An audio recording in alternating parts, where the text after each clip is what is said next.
All right, it's time for another vintage Vikings show.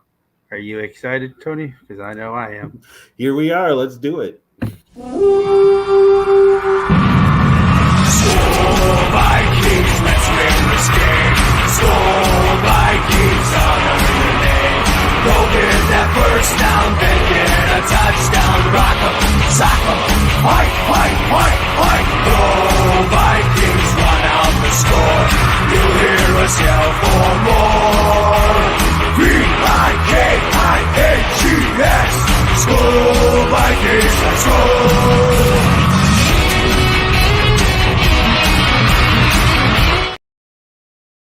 Right. So we figured since the Vikings were 0-3 that this would be a great topic for the vintage show. The worst seasons in Minnesota Vikings history. So starting out the first 3 years were the worst. That was the only time the Vikings have ever had a 3-year stretch where they were below 500. So the first three records. So their inaugural year was 61. So 61 they were 3-11. 62 they were 2-11-1. And 1963 they were 5-8-1, but they still missed the playoffs only by one game. That's how bad the league was that year. They finished fourth at 5-8-1. So after that, they're pretty solid when it comes to far as losing seasons. But what are your thoughts on the first three seasons? And then, as they should be the worst three seasons in franchise history because it's the first three seasons they're around. Exactly. They were a new team, Yeah, expansion team. So you expect them, those first 3 years to be rough, especially the first two. And with the third year, they showed a little life. They drafted well. They got Paul Flatley that year, who was wide receiver, who was rookie of the year.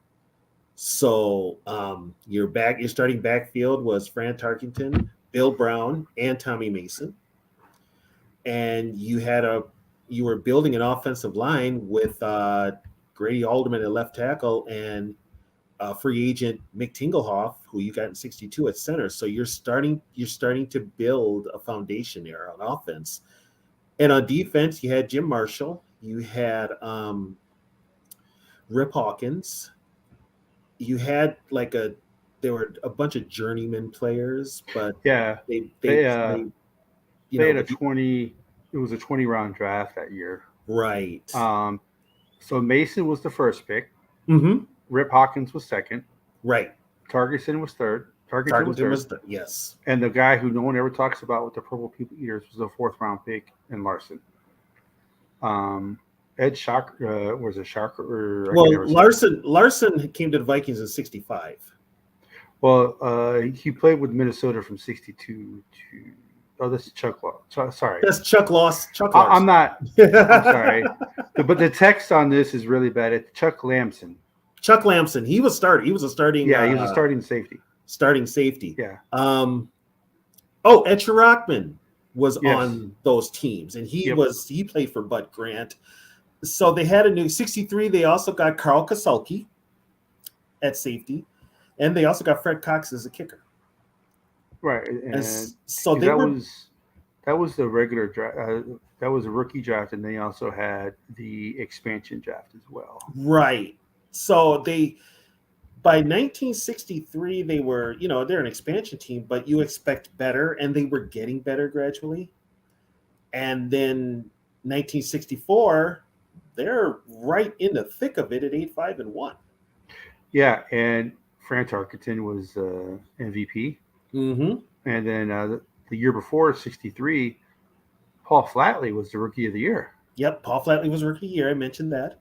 Yeah, Um, and and then then it's also in '64 they drafted Carl Eller out of the University of Minnesota, number one. '60. So '64 was their first winning season. Right. So um, yeah, a lot of people don't. There's a lot of, and there's some great names on these draft picks. But Mm-hmm. yeah, this was those first 3 years. Looking at the sheet I'm looking at, that is the only time the Vikings have ever gone three seasons in a row below 500. Yeah, and that Now was they've their been first 8 three and 8 seasons. or 7 and 7, but that's the first time that they've ever been 3 seasons in a row. So when people talk about get rid of Cousins and suck for a while, Vikings history shows they don't suck for a while. No, it's usually they go through their little rebuild phase, and it usually lasts a year, maybe two, but they're always 7-9 or 8-8, 8-8 mostly. They've always been harboring around 500, even 9-7. Yeah. But they've never been terrible. They've never been like they've only been like 3-13 a couple of times. They've never lost. They've never won less than 3 games since 62 when they won 62 was 2 games. the only year that they lost, that they did not win 3 games. Right. So 61 they went 3-11, 62 they went 2-11-1, Mm-hmm. 63 they went 5-8, and then they had those 2 winning seasons. Yep. And then 66 they went 4-9, and then they went 3-8 in 67. Mm-hmm. And then they went on that run where they from 68, and they did not have a losing record from 68 until 84. Right. Oh, sorry, 82 is strike year, but they were still a game above 500, so they were 5-4 Yeah, they were in 5-4. So yeah, so from 68 when they went from 67, I'm sorry, when they went 3-8-3, they had 3 ties. That's really weird. Well, So at the time, the NFL and didn't implement the overtime rule in regular season until 1974. it was only for the playoffs, right? Yeah, it was only for the playoffs. It was never for regular season. So I mean, they had 3 ties. They had 1 tie in 66. They had ties in all of the years except for 65. They had a tie. 62, 63, 64, 66, 67. They all had ties. They had 3 in 67. Yep. And then so pretty much from 68 to 84, they did not have a losing record. No, they were 500 or better. Yep. And then 81 they were 7-9, but 79 they were 7-9 too. Yeah. And then 83 they were 8-8, and then they fell to 3-13 when Mr. Les Steckel took over. Yeah, and that was the Les Steckel year. And then after Les Steckel, they did not. I think 2011 was the only other time. Well, they ended up in 1990. They went 6-10. Right. I'm talking. Okay, let me see. So as far as 3-win seasons go, they've had 1, 2, 3 or less wins. They've had 1, 2, 3, 4. So they've had 5 ever of the history of the team of 3 or less wins. Yeah, 3 or less wins. Yeah. Yeah. So that is why the Vikings are never good enough to get a top pick, and never bad enough to get a top pick, but they're never good enough to be one of the top teams either. Right. Because other than that run that they had when they won 12 games, which is considered to be 14 or 15 now because it was a 14 game season. Mm-hmm. So other than that run in the 70s, they 88 they had 11 wins, 92 they had 11, 15 and 98 of course, 11 in 2000, and they had 12 and 9, and then they had the 13 win season. That's it. Yeah. So they're always like their all time record is in the regular season is 516 and 425. That, I mean, it's not a 500 team. I mean, it's not bad, but it's not like great. It's not either. terrible. It's not terrible either. It's yeah. So that's the history. It's they've been good. They've just never been good enough, and they're never bad enough to be because they've only ever had 2 first round picks. That was Ron Yeri and Mason. Yeah, that's it. So that was their expansion year when they got the first pick. Yep. The other year they were just bad. But yeah, that was Bud's first year. When they won 3 games. And even the years when the Vikings do go 3-13, there was always a team that was in the league that was worse than them.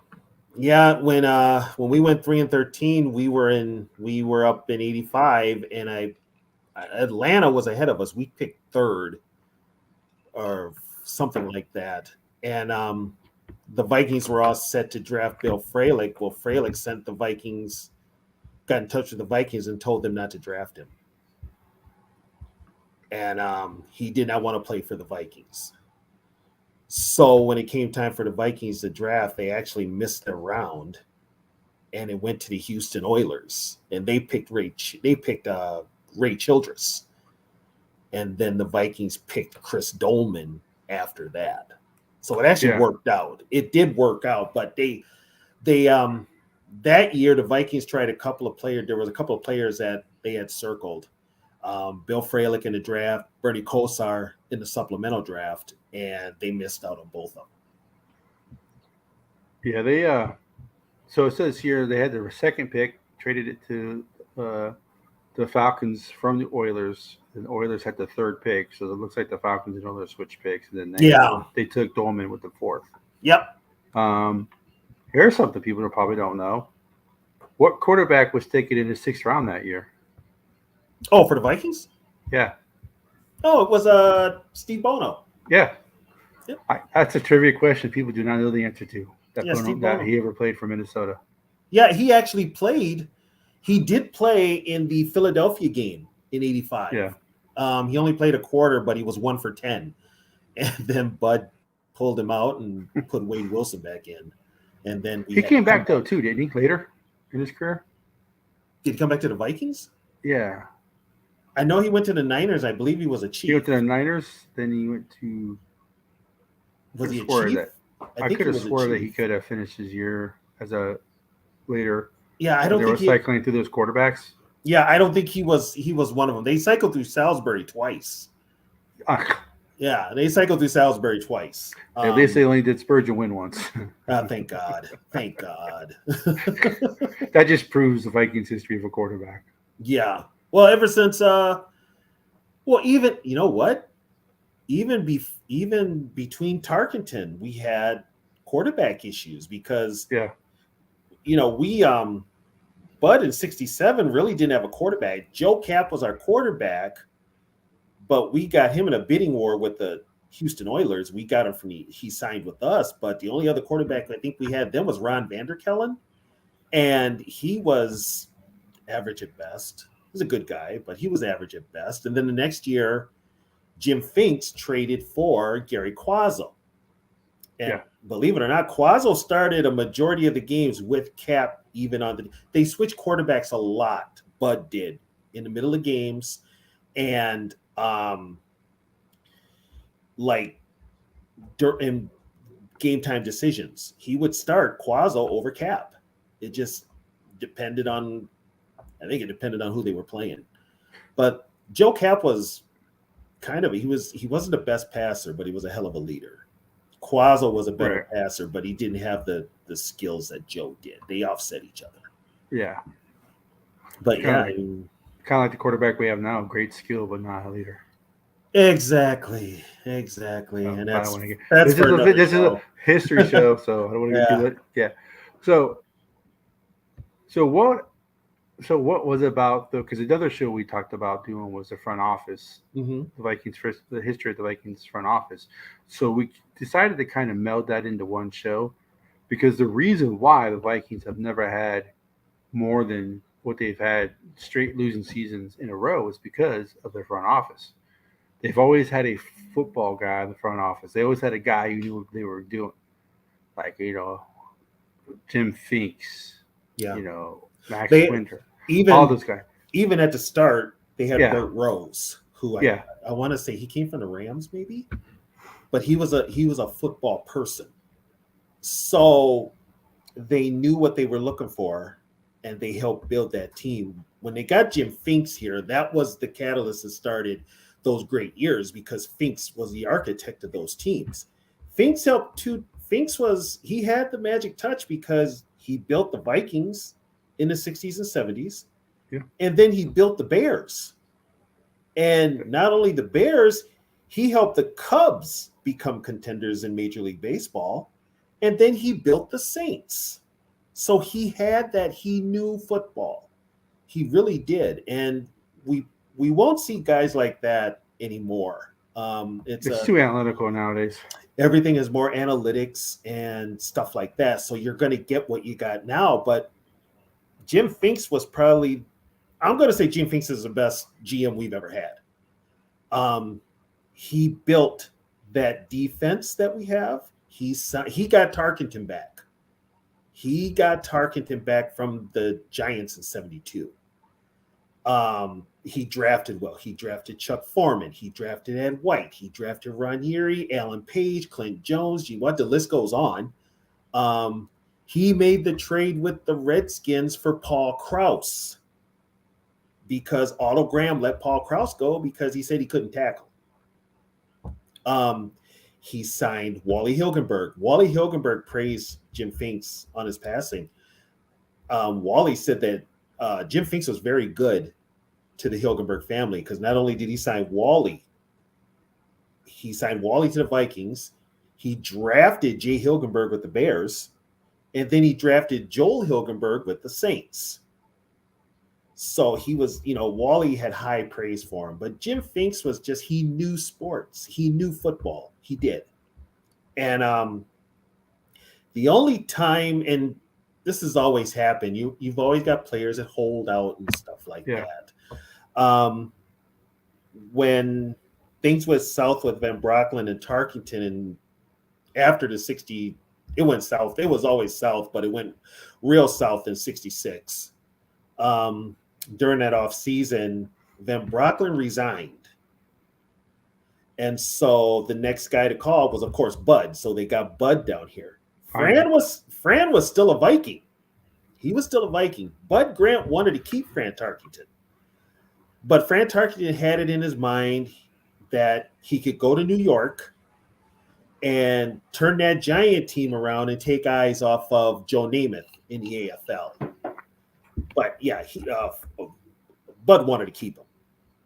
So, they let him go. Well, then he had the biggest one was Joe Cap. That one, Joe was a free agent and he held out for more money, but Joe had the attitude that if I'm a free agent, I should be able to negotiate with anybody. And it's not how it worked in 1970, but he got an agent who they said one of the top agents. And, Finks wasn't going to cave. They had Quazzo, and the team was still winning, by the way, because his holdout lasted all the way into the fifth or sixth game of 1970, and they traded him to the Patriots.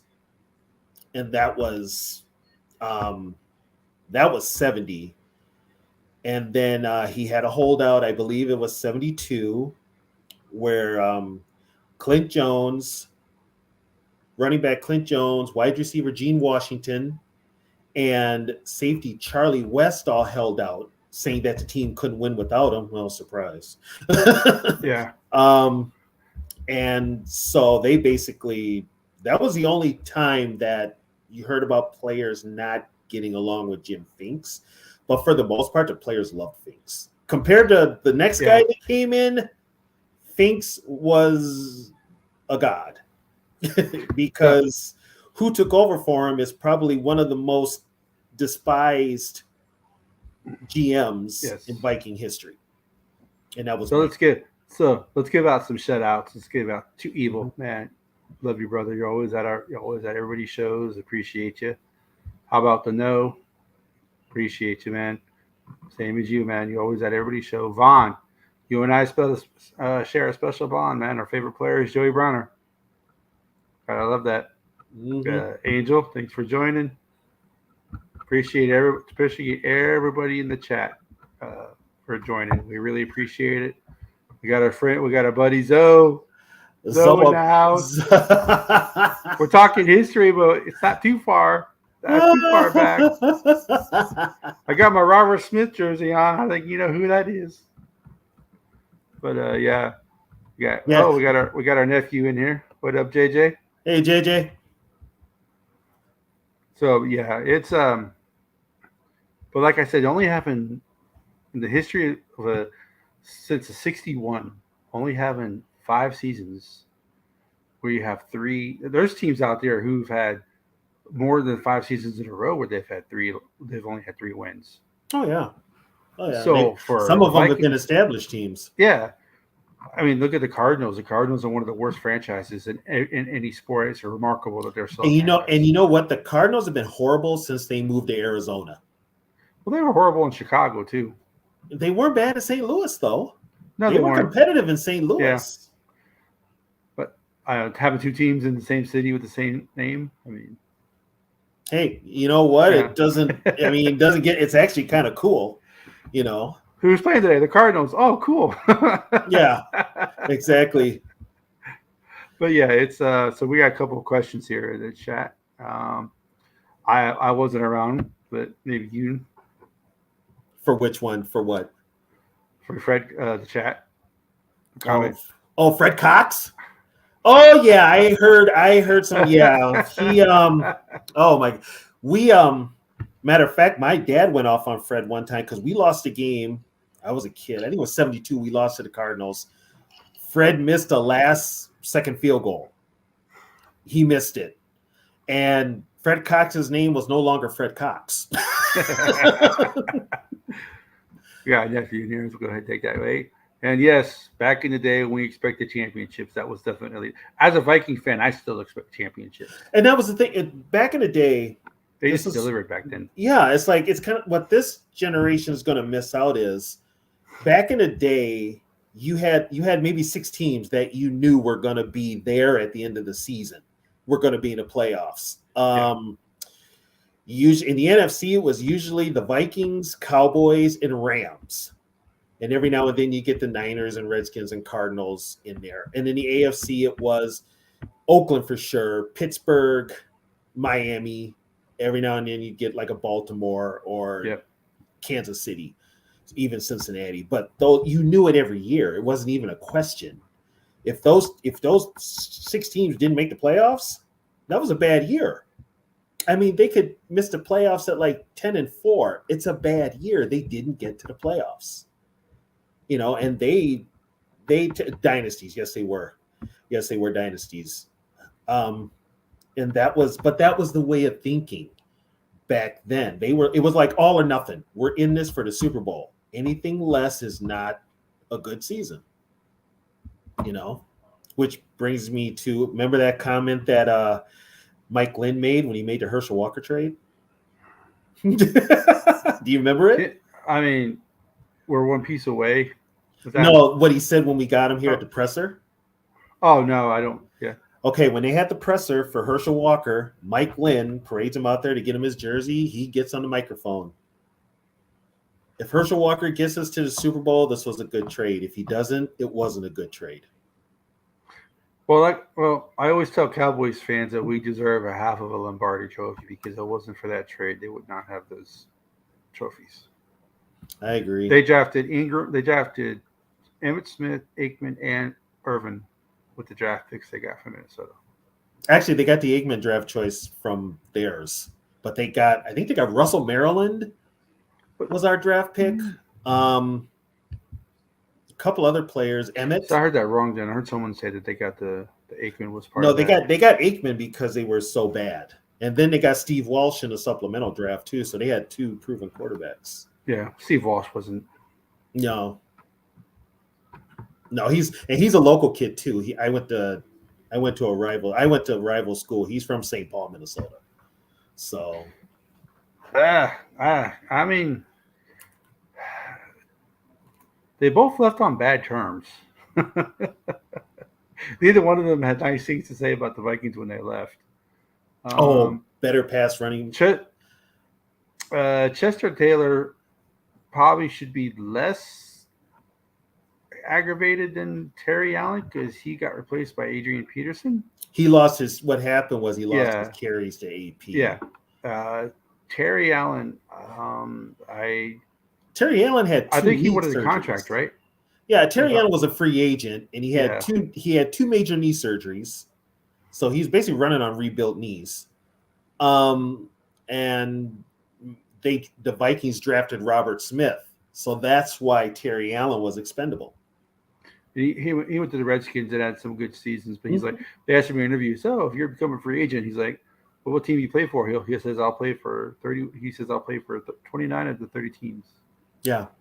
Yeah, he obviously he meant Minnesota. Yeah, he wasn't coming back to Minnesota. Well, and Denny had already made it that Robert Smith was going to be his guy. So, and we have to admit Robert had 3 knee injuries his first 4 years in the league. Yeah. So, and they were major. So I wasn't shocked when he retired. I really wasn't. You know. You can all see what I think about Robert Smith. But yeah. So Moon and Johnson, I can see that. Yeah, I like them both. Moon had some fantastic seasons with us. Johnson left and came back, but and Johnson. If he didn't get hurt, would Cunningham ever replace him though? With 98, but in 98, if Brad Johnson did not get hurt. No. I don't think it would have. No, because all Cunningham did was launch the ball downfield to Randy Moss. And Brad Johnson didn't have that. Brad Johnson's arm wasn't as strong. Yeah. You know. It looked effortlessly. It looked effortless when Cunningham would throw that deep ball. It was just like. Whoop. Yep, Cunningham made it look easy. It was like a confidence too, because he knew that Moss was going to come down with it. He knew it. He could put it up there, and Moss was going to go for it. Now, also, people, Brad Johnson is the only quarterback in Viking history to throw a pass to himself for a touchdown. It was on the goal line. He completed a 3. Yeah. He threw a 3-yard pass. It was batted back to him, and he scored. Yeah. Against Carolina. Was it Carolina? It was Carolina. Yep. Yep, it was Carolina. That was 96. Yeah, it was one of Carolina's first couple years in the season. Yeah, it was 96 or 90. I think it might have been 97. Might have been. My worthless opinion. Yeah, it's just amazing though. I mean, with the Vikings being 0-3 this year, would this be another one of those? So not only just the 3-13 seasons, they've only had 5 of those, but they've had one. Let me see. Looks like they've had one season where they won 4 games. So, that was 66, 4-9-1. One season where they won 4 games. So would this be the second team that only wins 4 games? And then, as far as 5 wins, they're 2013. They were 5-10-1, I believe. Let's see. They were 5-11 in 2001. Yep. They were. Is that it? No, they were 5. They were 5-10-1 in 2013. 2013. Why is that? 2013 is not showing up here. Yeah, so 5-10-1 in 2013. Okay, so then they were 5-11 in 2001. Mm-hmm. And then let's see, another 5 would be 1982. They were 5-4. That was a strike year, though. That's a still winning record, though. And 1963. So they've had 5 seasons of 3 losses, 3 wins. Mm-hmm. They've had 1 season of 2 wins. They've had 1 season of 4 wins, and they've had 4 of 5 wins. Everything else in their franchise history has been 6 wins or more. So where does this season fall? Because I think they win Sunday, and I think they beat Chicago. So that's 2 wins. So I don't think they're beating San Fran or Kansas City. Well, you're more optimistic than me. But it's just more of the fact of the Panthers and the Bears. You're still more optimistic than me. I don't think the Vikings are as bad as those 2 teams. It's just the turnovers. That's I was looking at power rankings, and people. I know power rankings don't mean much, but most people are thinking the same way. The Vikings are like around 22nd or 23rd. I gotta say this. When it comes to power rankings, I know, but usually when a team is bad, they're always bad. So like they're always 32nd. But the consistency and even people are saying the Vikings are bad, but they're not as bad as those two teams. That's where I am at. I think they're somewhere between like 20, like I would say they're 27th or lower right now. I don't think they're the worst team in the league by far. They're not the worst, but they're bad. Oh no, they're bad. That's what I'm saying. Do you think 4, 5, and 6 is where they end up with the wins, or do you think less than that? I think 4 at the most. I said 4-13 was a distinct possibility. I did. I said 4-13. This record could flip this year from last year. And honestly, 13 wins covered up a lot of the holes we had last year. And now, and this comes back to front office. We didn't do anything in the offseason. So did they really expect us to improve or to stay, to even improve on the 13 wins or at least be competitive with no moves? That's what happens. Any of these past teams, this would not have happened because they would have been on the phone getting players. They would have knew where to put players because they were football people. We've got analytics people, except for Grigson, who He's not very good anyway. And he sucked in. They would have never have had 4-3 guys trying to run a 3-4 like they are right now. Yeah, and to me, what happened was, and this is on ownership, they wanted to get so far away from what Zimmer did that they went the extreme opposite direction, and it's going to blow up in their faces. It is. But 4 wins maybe. I'm not high on this team. I'm not. I don't think they'll tank JJ. I just don't. They won't tank. The Wills will never tank, so that's out of the question. No. The players have too much. Anybody who says the players do not want to tank because they want to get paid. They want to make sure they have a job. So the players themselves are never going to take. The coach,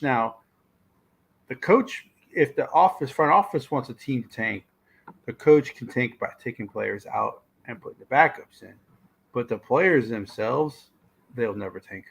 And that would really be bad for the Vikings because our backups are really dead. Yeah. Once you get to the second and third string, we're in trouble. Yeah. I think other than our backup tight end. And also, this is where it comes in. Well, because of the finger pointing's already started.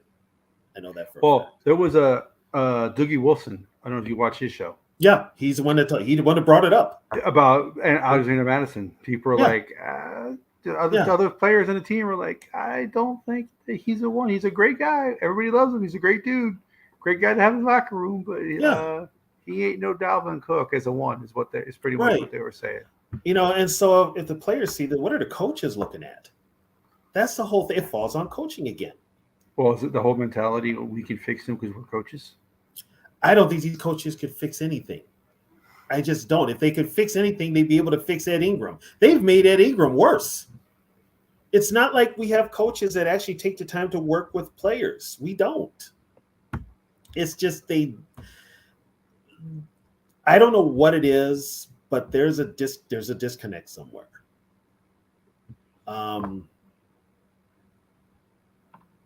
It's hard to say. With this team is like they're just like a ship out there without a captain. They're just out there in the ocean. Cunningham did throw a good ball. He really did. Yeah, and it was effortless. Yeah, he did. Jeff George did too. Jeff George was another one. So there were like 2 years there we had quarterbacks that could throw good balls. Good night, JJ. Have a good night. Have a good night, JJ. I kind of remember this, but I don't remember this all the way. Maybe you remember it more. I'm sure you do remember this more. Okay. Seeing how it's touchdown Tommy.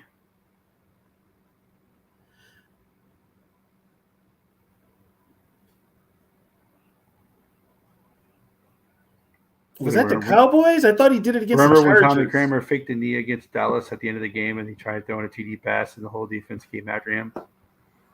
Actually, the play. I don't remember the play, so. Yeah, it was a Monday night game. I've heard about it. I think that was a Monday night game. Yeah, Dallas was. Yeah, they did. Damn near bench clearing brawl. Bad, and the Cowboys lost that game, so they were salty as hell. They were salty. Let them be salty. Yeah, and it was Don't Monday care. night. It was Monday. I think that's the game Tony Dorsett ran for the 99-yard TD.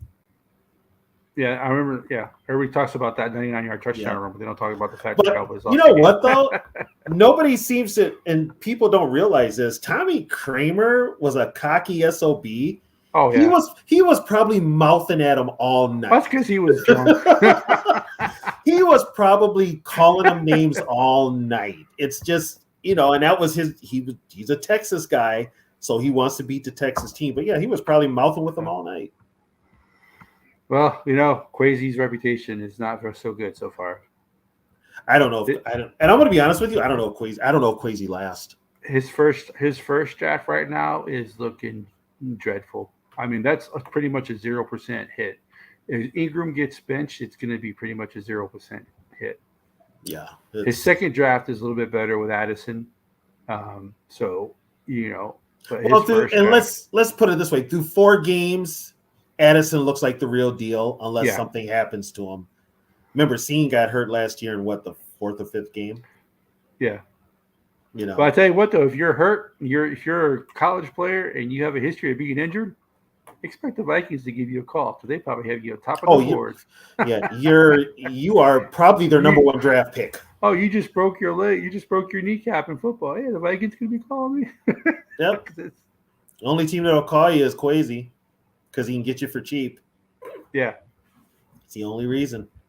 So that's why I myself people are like, the Vikings history has proven that they haven't been bad for more. Like I said, the only one time in their history they had 3 losing seasons in a row, and that was their first 3 years. Other than that, they've had 1 or 2, and then they go back to being 500. Then, of course, the next couple of years they're above 500. Then they have another 1 or 2 years where they're below. Then the cycle repeats itself. But as you have said, with the history of the front office, Mike Lynn was smart, but he was also dumb at the same time, if that makes sense to you. Yeah, he was. Finks was awesome. Finks was a man. Finks was a gold standard as far as GMs go. And Spielman made a lot of mistakes, but he also did. We rip on Spielman later, but he actually did some right things too. Yep. I think he screwed up the offensive line in the quarterback position, but he built that defense. Yeah, everything else he's pretty good at. Yeah. So, of course, you had the triangle of authority with Brad Childress having the final say. I mean, that was okay. I mean, he brought in Brett Favre. He couldn't get him. An offensive go-to-rack. Here's the thing with that. Childress didn't want Brett Favre. Wilfs wanted Brett Favre for ticket sales. That's why. For tickets. Well, I mean, if anything else. Who did we have? Mike McCann? For quarterback? Jay Fiedler? Brooks Ballinger? No, that year we had Tavares. I mean, I like Tavares, but he was not a number 1. I'm sorry. No, and there was like some of the team wanted Tavares as a starting QB and some didn't. They wanted somebody else. Favre was brought here to sell tickets. He was brought here to sell tickets, and the bonus was they got 12 wins out of it. But that's why they went and got. Well, the next year was awful. Oh God, yeah. The next year basically proved it was BS. And then Childress got fired, and Childress is the first coach to be fired by the Vikings in the middle of the season, I believe. He's the first one when he was fired after the Packer game. Everybody else was fired after the season. Childress was the first one to be fired in season. Even though they knew they were getting rid of Tice, they still waited to the end of the season. They waited till the end. Well, only 15 minutes, but they waited till the end of the season. 15 minutes later, he was out. And then they didn't tell him. His son did. And then Denny resigned 2 days before the last game in the 0-1 season. He resigned. So, yeah, Childress is the only one to get fired in midseason. It's not going to happen at KOC. As many people want it to happen, if this team should go belly up, it's not going to happen at KOC. Yeah. And one thing about this ownership is they will never admit when they're wrong. Never. Well, I think when you get to the NFL, you should have most of your fundamentals down by then. hit when you get to the NFL, the only thing they should be teaching you, if you've got the fundamentals, you're set. All they've got to do is put those fundamentals to work in the scheme that they're running. Yeah. If it's not working with the scheme, then you need to adjust your scheme to fit what you have, because if your talent can't do it, okay, that's a hindrance against your talent, and they're not going to succeed. You need to put the game plan that works to the strengths of your personnel. And many coaches don't do that. Many coaches are just the opposite. They look for players to fit their scheme. Well, that's what they're doing with the defense right now. Right. And it's complete and utter chaos, because first of all, you want to run a 3-4, you don't have 3-4 players. And the players you did sign aren't that good. I'm not going to mention any names, Dean Lowry, but you're not that good. So my question is to you, seeing how we're kind of doing like the worst seasons front office, and is this right now, if the next couple of drafts turn out to be like his first draft, would you consider this the worst front office the Vikings have ever had? Yes, because no matter what you say, I mean, Jim Finks didn't have all good drafts. He didn't. His hits were good. Yep. Mike Lynn didn't have all good drafts, but his hits were starters for years. Yes, which is why I said he's smart but dumb at the same time. And even Denny had good drafts. I mean, yeah, he drafted Culpepper, but then right after Culpepper, he drafted Demetrius Underwood. But for the most part, his drafts were okay. He thought that, I think that was more of a I can save him. He has troubles. I'm a father figure to these players. I'm the father that they never had. I can save him. That man was just too messed up for him. He was too far out there. He was talented. Yeah. That's ego. That's ego. Yeah. You know, and granted, I want to say Childress had a lot to do with the Derek Alexander too, I think. Well, he came in hurt. He came in hurt. Yeah. I mean, and how Derek Alexander's draft is so bad is you picked Derek Alexander and Warren Sapp was still there. Well, I heard, I don't know if this is true. You would know more than I would, obviously, because you're more in tune with them, the Vikings organization, than I am. But I heard that if that report of him smoking marijuana never came out, that the Vikings would have taken him. That scared him off. It did. So, and people were saying it was the Bucs that leaked it because they wanted him and they knew they wouldn't get him if they didn't leak it. Yeah, you know who was the coach of the Bucs that time? New coach, Tony Dungy. So, you know, and he just came from Vikings, right? Wasn't he the defensive coordinator from Minnesota? Yeah, he had took the job they hired him in Tampa Bay. And so, and not only did we draft Alexander, the worst part about it was Alexander held out his rookie year. Yeah. And so he was behind. So when he gets here, he's not good. He's not. I think the most sacks he ever had for us was maybe 4 in a season. I mean, he was good in college, but his college teammates were all good. They were so much better than everybody else. Yeah, he had it's a kind of like equate Derek Alexander then to Louis Cine now. Yeah. Cine was surrounded by NFL caliber players, just like Alexander was surrounded by NFL caliber players at Florida State in '94. So that made him look like he was this good player. He was average at best. And matter of fact, he ended up going to Cleveland in '99. He never played it down. He retired because of his back, but he had knee problems too. But yeah, I mean, and that was a bad draft choice. So everybody is going to miss on draft choices. This is a crapshoot. Well, it's a 50-50 proposition. Right. Even with these can't miss prospect quarterbacks. I mean, everybody thought Ryan Leaf and Peyton Manning would have the same career. Right. Okay. And now here's the thing.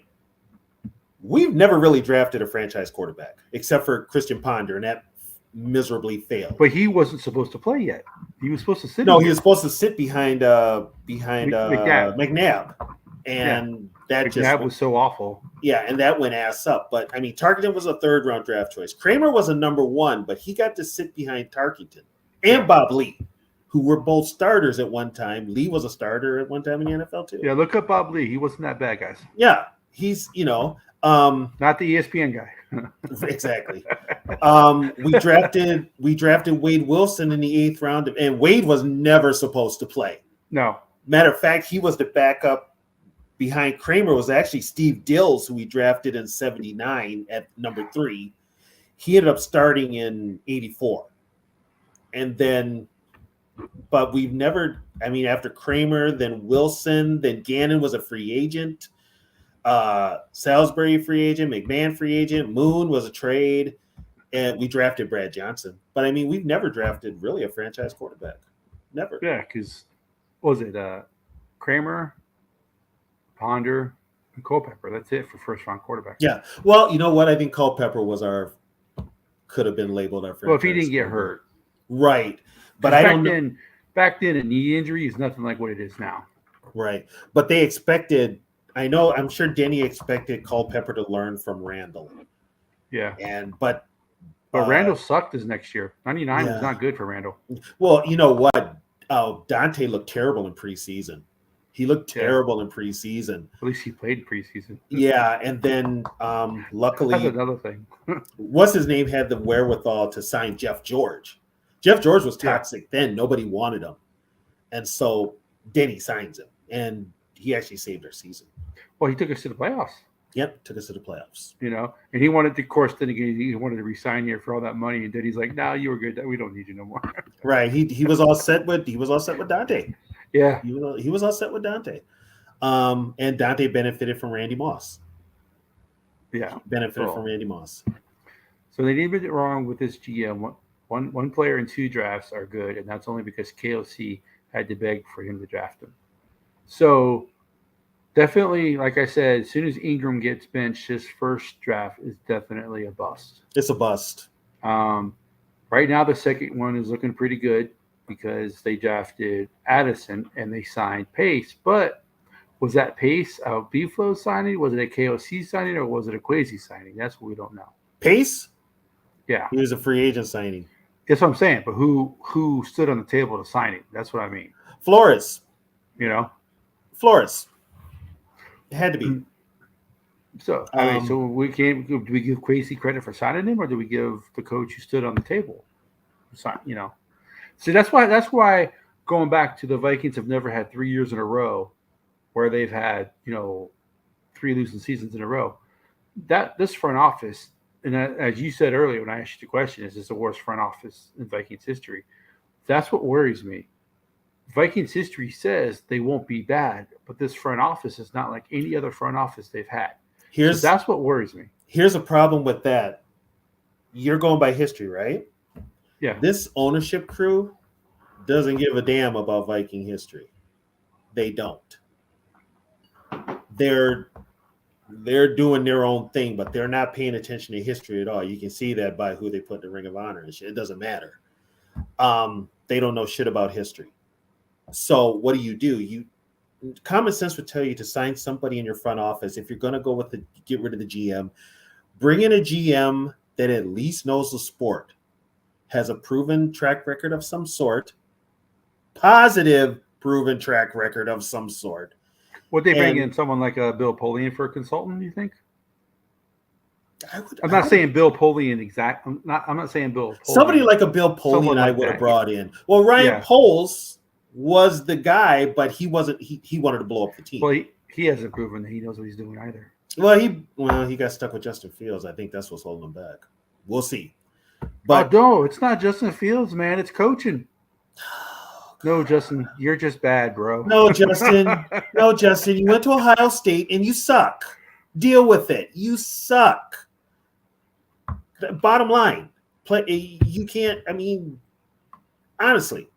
So, but Poles wanted to blow it up, and they let him do it in Chicago. Here, the Wilfs didn't want to do that. The Wilfs had that whole competitive rebuild, and it's biting us in the ass right now because we have to go full rebuild. As a Bears fan, though, I don't know if I want to full tear down because the Bears have proven they can go years without having a winning team. Yeah, but you know what? That all changed when they got the Super Bowl ring. So, yeah, they got the trophy. So Mick has something that I know you talk about a lot. The reason why they were so Oh God. Okay. Okay, let's get to that. First of all, everybody knew that there was an impending strike in 87. Everybody knew it. So even before the strike was announced, there were NFL teams that were signing players to the so-called scab team. They started signing players. Not the Minnesota Vikings. Mike Lynn didn't start signing players until after the strike was announced. So while all the other teams have these players that they've brought in and they've had them on standby and everything, Mike Lynn really didn't put together a team until probably the 1 week was canceled and we were supposed to play the Chiefs in Kansas City. And the Vikings were 2-0. They had just beat the Rams, and I think that Tuesday it was announced that the players were going on strike. So as soon as that happened, the rest of the teams that had, as they called them, scab players, I call them replacement players, they started practicing that day. The Vikings didn't start signing players, I think, until then. And so they brought them in, threw them together. I mean, our starting quarterback was a dude that hadn't played football since 1977, Tony Adams. He was 37 when we brought him in. And it was like the worst, it was the worst of the worst.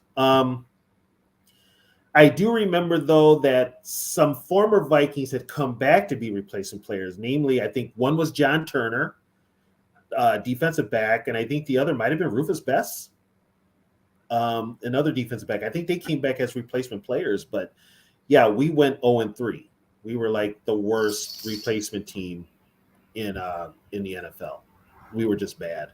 And the starters that year weren't good enough to make up the shortcomings of the. No, and this is Jerry Burns for you. We had two quarterbacks. I forget who the other guy was, but it was Adams and another quarterback. They would alternate plays. Alternate plays. So Tony Adams gets one play, that other quarterback gets another, Adams gets another, and it was like, what are you doing? It was bad football. It was bad football all around. And the Vikings lost to Green Bay, and then they lost to Tampa Bay. I want to say I think they might have lost. I think they might have lost to Chicago too. 82, you're saying, right? It was 87. 87. Because the 82 team was pretty bad too. Well, the 82, they didn't play they had no replacement games. So that's why there was only 9 games. All those other games were scrubbed, but the management or NFL owners didn't want to repeat and miss all those games of 82 because it hurt them at the gate as far as ticket sales and TV. So that's why they got the replacement players. They were still going to have football, not good. They were considered the second best team. The regular players on that team were considered the second best team in the NFC that year, right? The 49ers were considered the best team on that, right? Yeah, the 49ers, I think, were like 13-2. So Larry Miller. Yeah, they were 13-2. The Vikings were 8-7. That's the year they made wild card. They beat the Saints, and then they beat the Niners and lost to the Redskins in the championship game because Anthony Carter runs the wrong route in the end zone. So the quarterbacks, Tony Adams and Larry Miller. Who?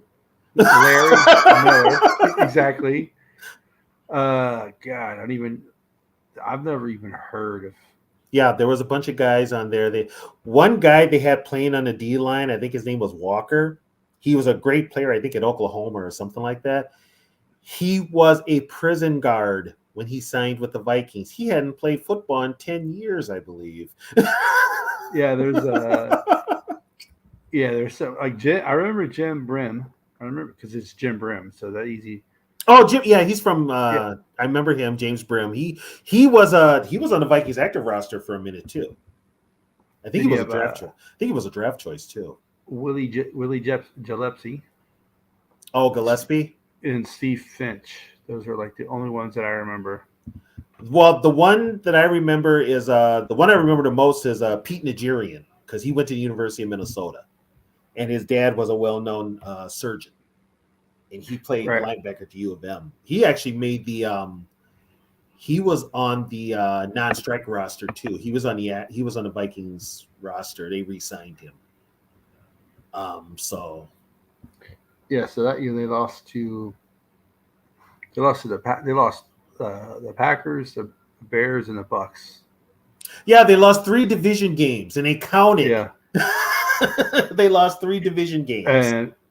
And then for somehow they beat the Broncos and they lost to Seattle. Well, the Broncos game is historical for a couple of reasons in the Twin Cities. That was the night after the Twins won the World Series. So they won the World Series. Yes. That was actually, they won it on my 21st birthday. And the next night was a Monday night game with the Broncos. That's the game where Joey Browner ran down Gerald Wilhite, tackled him. Basically, it was a horse collar. He tackled him from the back of the shoulder pads, brought him down, and it ripped up Gerald Wilhite's knees. He never played football again. So you could tell when the scrubs were playing and when the regular players were playing. Yeah. That Green Bay game, the Metrodome attendance was 13,000. Oh yeah. That Bronco game when the regulars came back was 51,000. Yeah. And plus, everybody was kind of on a high too because we just won the World Series. So yeah, nobody wanted to see the replacement players. That's bottom line. But yeah, that strike year was oh god. The thing was, everybody knew it was going to happen, but our front office, Mike Lynn, waited too long to sign good players. He waited way too long. Yeah, well, Dan, I'm telling you, this man, TV over here, has forgotten more than I'll ever know. My wheelhouse is probably I don't know much about the strike. I didn't grow up in Minnesota, so I kind of knew Minnesota Viking history from afar. I kind of had to do my own research. So, so I would say like from the mid '80s to like, 2000, up until today is my wheelhouse for history. But anything before that, this man, Tony, has forgotten more than I'll ever know. And that comes from this comment right here. Oh yeah, I've been a fan since 70. Well, saw my first game in 71. And it was a Monday night game. My dad stayed home. I thought he was staying home for my birthday. No, it was a Viking game on that night, so he stayed home for work. Yeah. And they played the Colts on Monday Night Football. Yeah, just so people know how I became a Viking fan. But you see that helmet behind me? That's the reason. I was like 2.5, 3 years old. It might have been the Super Bowl. I'm not sure exactly what game it was, but I saw the helmet on TV, and I thought it was the coolest thing ever. So I've been cursed since that day. Because that Super Bowl in '77, I was 1.5. We'll see. The Super Bowl takes place in January. I was born in August, so I was 1.5. So that's it for me, and I'm 48. So going back to talking about the seasons, it's amazing that they've only had 5 seasons where they've won 3 games or less. And they were consistently good. They just weren't. It's something about Minnesota, the professional, because if you look at the history of Minnesota, other than the Twins, in the early years of the Gophers and the Lakers, but since what, probably the '60s, it hasn't been good Minnesota sports history. Well, we've got the Twins in 87, 91. 2023. And I also count the Lynx. That's the WNBA. So they've won championships. But it's a Minnesota professional franchise. Right. So, but we've had nothing as far as the Star/Wild Timberwolves. The Vikings own this town. This is their town. Yeah. They've been as of the last 30 years, have been consistently inconsistent, as I say. They're like a seesaw. One year they're up, next year they're down, next year they're in the middle, then they're up, then they're down. It's a vicious circle, as I Yeah, say. because if you look at the histories, it was weird when Zimmer was the head coach, because when Zimmer was the head coach, they'd be good one year. I mean, this is like, so they went 13-4, then they were 8-9, they were 7-9, they were 10-6, 8-7, 13-3, 8-8, 11-5, and then 2013, 2014 they were bad. Like I said, 2 bad years in a row. That's what they're good for a stretch. Then they have a couple bad years. In 2012 they were 10-6, and then they had 2 bad years in 2011, 2010, and then they had 3 straight years of winning record. Then they had 1 losing season. Then they had 3 straight years of winning records. Yeah. And then they had 2 losing seasons. And then they went 11-5, 10-6, 15-1, 9-7, 9-7, 8-8, 10-6, 9-7, 11-5, 8-8. Then they had a bad year in 1990 when they went 6-10, and then they had 4 more years of above 500. And that year, 1990, where they went 6-10, the team has started to unravel. One, that was the fallout from the Herschel Walker trade. They had no draft choices. Yep. And then also Keith Millard, the all-pro defensive tackle, he got hurt in the 4th game of the year against Tampa Bay. They took a cheap shot on him. They high-lowed him and took him out at the knees. And then the Vikings were 1-6. Mike Lynn resigned. The GM resigned. He just up and quit and gave over ownership to, at that time, his next door neighbor, Roger Hedrick. But yeah, he quit. He resigned. Yeah, they actually went 1-7. They beat the Broncos. So their only win in the first 6 weeks, first 8. They had to bye was week 7. Their only win in the first 8 weeks or 7 weeks of playing actual games was against the Saints. Yeah, they beat the Saints 32-3. Yeah. And guess who played quarterback that game for the Saints? Tommy Kramer. Oh, I forgot he played for the Saints. That's right. Tommy Kramer. Yeah, he played quarterback for the Saints in that game. Yep. Let's see. But did they sweep? I think they swept. Yeah, that's when they were bad. That's when the Packers were still bad, and they still get sweep the Packers. That's and even in the Packers' worst years, like the 80s, they would still sweep the Vikings. The Vikings, for some reason, couldn't beat the Packers in the 80s. They either split with them or they got swept by them. Good Lord. The NFC North was horrible. It was a Central then, but it was horrid that year. Which year? The Bears were 11-5. Everybody else was 6-10. Oh, 1990? Yeah. Yeah. It was a bad year. Oh man. That was the Rich Gannon and Herschel Walker, Anthony Carter. Ooh, Donald Igwe, Mr. Igwe Bike started out the season, but then he got that drug trafficking charge. Oh. So he had to leave, and that's when they brought in Fraud Reveas. Yep. So my man Joey Browner had 7 picks that year. Mm-hmm. Here's a name a lot of people don't remember. Leo Lewis. He's with that team for years. But a lot of people don't remember him now. Yeah, like you say Leo Lewis, people are like, who? Yeah. He was with that team for years. Bud signed him because his dad played for him in Canada. So Bud signed him in, I think, 81, 82. But he was a Viking for years. Actually, the truth, 75 is the year that we should have won. Yeah. That was the best Viking. That was probably the best Viking team other than 98. Yeah. That the push off. Yeah, we should have. Actually, you know what? We should have won in 69 too, but we were not prepared for the Chiefs at all. But 75, we should have won. And we would have beat the Steelers because the Steelers went into that game against the Cowboys in Super Bowl 10. They were banged up. I mean, Joe Green didn't play majority of the game. He started, but he didn't play because he was hurt. He had I think it was a knee or a shoulder. Webster was banged up. That offensive line was banged up, and they were, they could have been beat. Put it that way.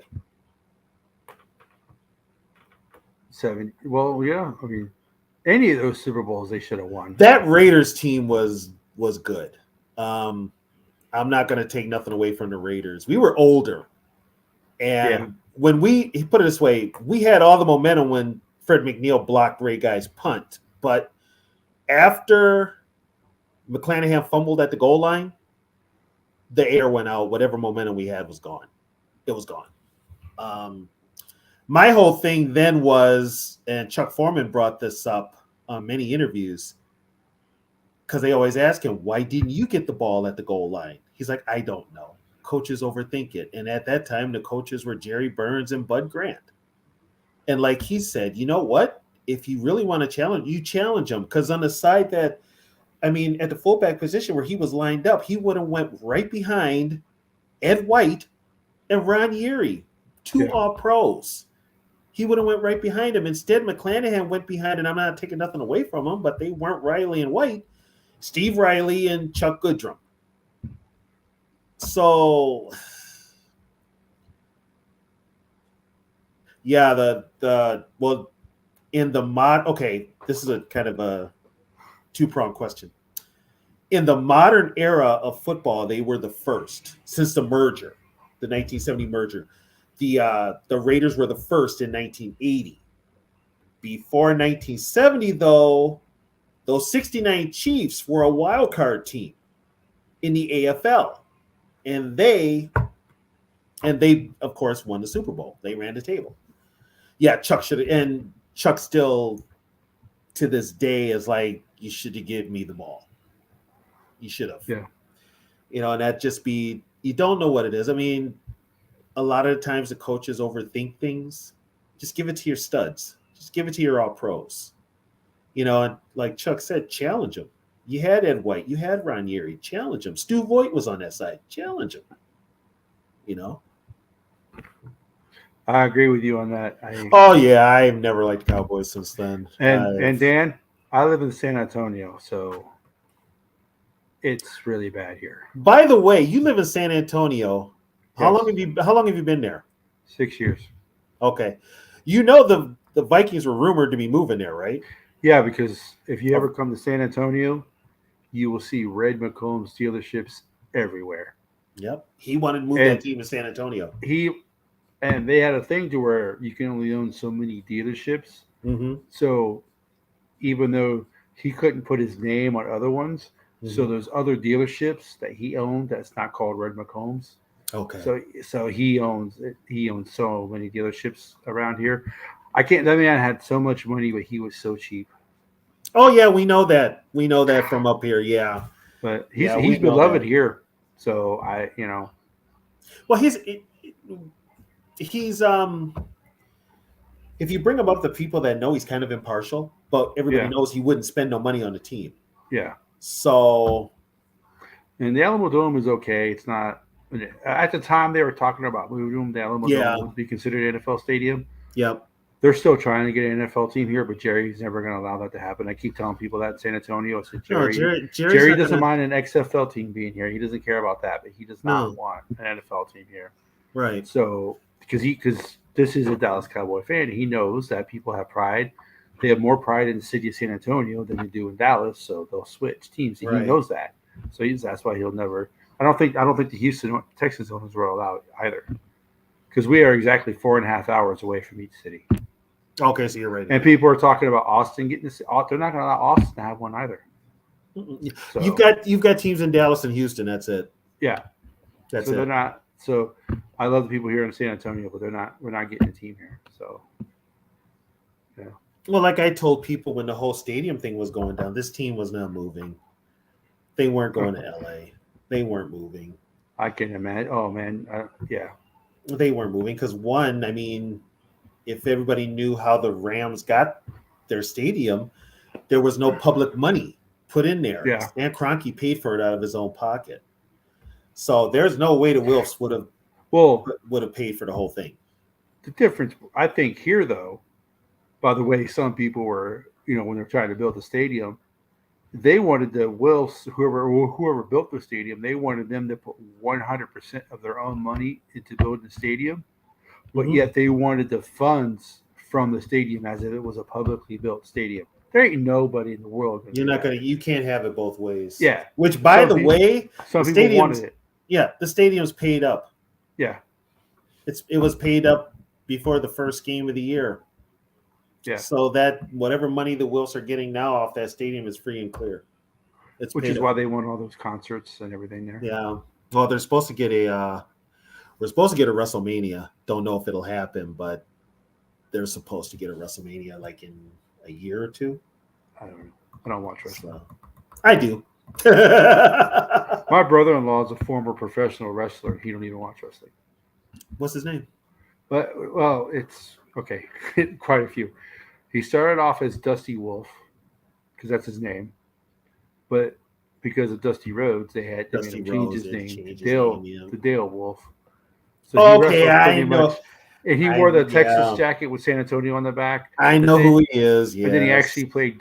He actually played Doink the Clown after the original guy left. When they had like the He was the revolving second. door. He was the second Doink. Yeah, Yeah, I remember. when they had the now. revolving door of Doink the Clown. Yeah, Yeah, he played yeah. Doink. He still does signings today dressed up as Doink. Oh, does he? Yeah. So Okay. Yeah, and I know they who actually you're talking about. they actually did a documentary on him. Oh God, and a couple other wrestlers. Hmm. And so when Disney bought the WWE station, Yeah. they shelved his documentary. He's like, I don't care. I got paid anyway. but Exactly. but I told everybody, I was like, documentary is going to be on, and people were like, "Where's the documentary?" I'm like, what Disney bought them? They shelved it. Yeah. So, Well, but there no, and it's interesting because he's now a professor, so he actually went to school and got it. But most of those Mhm. people, they are so messed up from drugs, and they're so beat yeah. up. So, and they don't have like the NFL. At least you have a health plan when you're 4 years in. After 4 years, you get the medical. I was told just to get a pension from the NFL, I think you have to be in the league 7. I think you have to So- have 7 years. Well, you can wrestle for 20 years and not get anything. Right. Yeah. Right. Because you're labeled an independent contractor, Yeah. which basically, let's face it, the only wrestling was Vince McMahon. Yeah. That's how he got out of paying everybody any kind of insurance. Yeah. So they want to have a WrestleMania up here, which I mean, there's 2 former Vikings that are in WWE right now, and they're big names. So the Wills will make money off of that. They'll make a ton of money off of that. Yeah, was it Roman Reigns and Brock? Yeah, Roman Reigns and Brock. Neither one of them were good at football. Well, they're good enough to. Well, I mean, I wouldn't say they're awful, but they're not good enough to play in the NFL. Well, I guess. Roman, what happened with Roman was he came to the Vikings and they did the physical on him and everything. So he was on the team. Well, they ran the test, and that's where they found out he had cancer. It was the Viking doctors that discovered it. So he's been indebted to the Vikings for years because he's got leukemia. Yeah. So, and with Brock, now here's the thing with Brock. The Viking coaches didn't take the time to work with him. Yeah. He had the strength, he had the tool, he had the quickness, but they didn't take the time to work with them. And What was that? 2004, 04. 5? Yeah. 04. And it ain't like we had stellar off defensive linemen either. I mean, You could use them right now. Yeah, exactly. Exactly. But it's like and that was a case where he showed he had some wheels, he could play. You just had to refine it a little. And once again, coaches didn't do it. They went with, and I'm going to put this out there for people because a lot of people are like, well, coaching this, coaching that. Most of these coaches, how a lot of these players get into the NFL is not their ability, it's who they know. It is really what coaches know them, what front office personnel know them. It's got a lot to do, especially with the backups. It's got more to do with who they're connected to than their actual ability. That's just truth. So, and that's even with the past Vikings. I mean, I mean, Bud signed a lot of players he was familiar with in Canada. They didn't stay, but players that he signed, players that worked with him left and came back. That goes back. Yeah. That goes back to the. I don't want to call it this, but to be honest with you, it pisses me off. But the sham of the Rooney Rule, it had good intentions, but like anything else that has good intentions, it ends up being a sham. That goes back to the more of who you know, the recycled head coaches. They know people in the league and stuff like. I mean, that that to me is some things need to change. That's one of them. Guess who has skirted the Rooney Rule the most? Probably us. Put it this way, and it goes right back to when they fired Mike Tice. Okay. When the Wilfs fired Mike Tice 15 minutes after the last game of the 2005 season, they had already been in touch with Brad Childress in Philadelphia. Yeah. Childress was on his way to Minneapolis when they fired Mike Tice. He was on a plane coming to Minneapolis. Childress gets here. They put him up in a hotel. Childress tells him point blank, okay, this is what I want. He lays it out for him, and he tells him, if you guys don't give me what I want, I'm going to Green Bay, and they're going to give me everything I want. So he basically, the Wilfs panicked, big time panicked. Once again, they're not football people. They panicked. So here's what they did. They held Brad Childress in that hotel for like 4 days. Cloak and dagger, just so they could interview Ted Cottrell for the head coaching job that they knew they weren't going to give him to appease the Rooney Rule. And that was they interviewed him on like Tuesday. And then that Thursday night, they announced that Brad Childress was going to be the head coach of the Minnesota Vikings, the new head coach. And nobody knew he was even in town. Nobody knew he was in town. They're like, well, because when did they talk to him? They didn't even announce his name. And so next thing you know, Childress is here, and that had to be the most. If you think Kevin O'Connell's pressers are hard to listen to, oh my God. We got this kick-ass offense. We're going to go up and down the field on these guys. Don't question me. I know I'm a genius. Out there, you question my offensive proclivity as a play caller or as a GM. I know what I'm doing. I'm God. You're not. And here's the funny thing about that. So he comes up here, and this is where I got red flags with KOC. The first thing out of his mouth is they ask him who's going to call the plays, and they did this with Childress. Yeah. And in that presser, Childress said, I'm going to call the plays. He didn't call the plays in Philadelphia. That was Andy Reid. Just like with KOC, he didn't call the plays in LA. That was McVay. Yeah. See the connection there? I helped develop the game plan. The only thing Childress did was get in that fight with Terrell Owens. Yeah. But yeah, I mean, it's that rule has got to change. And so going back to KOC, I know we missed it too. Even we're doing our own show, so I don't know. But going back to that real quick, what do you think about his comments about there's going to be changes if people can't stop losing the football? Do you think he's serious about that? Do you honestly think he'll make changes, or do you think he's just saying that to appease the fans and he's not really gonna? Yeah, he's a PR guy. This organization we have now are all PR guys, so they're going to say the right things to keep the fans on base. After what he said Sunday, him and Kirk Cousins about the fans, yeah, they need to start kissing some major ass. I'm sorry, they just need to. You don't say that to the home. You don't say that to your fans. You don't. And I've already went off on Kirk about it. 12 years in the league, and you can't handle a crowd noise. Yeah, get the fuck out of here. But no, here's the thing, though. If you really want to change things, KOC needs to look in the mirror. Well, another thing about that comment, real quick. I know we're talking about Vikings history. We'll get back to that in a second. Kirk Cousins says, well, I couldn't hear him call the play. But the play that I called ended up being the play that he would have called. It still doesn't make it a good play. Why? Because you threw to your tight end. Which, don't get me wrong, I love I like Hawkinson. He's made a couple of mistakes, but hey, it happens. But you have number 18 on this team. Why in the hell do they not throw to him in the red zone? I got one better for you, and I'm going to go off on this. Between that pass and that completion, when you couldn't hear KOC, why the hell didn't you spike the damn ball? Stop the damn clock. That was another thing. That was another thing I was going to say is if you're not sure, spike it.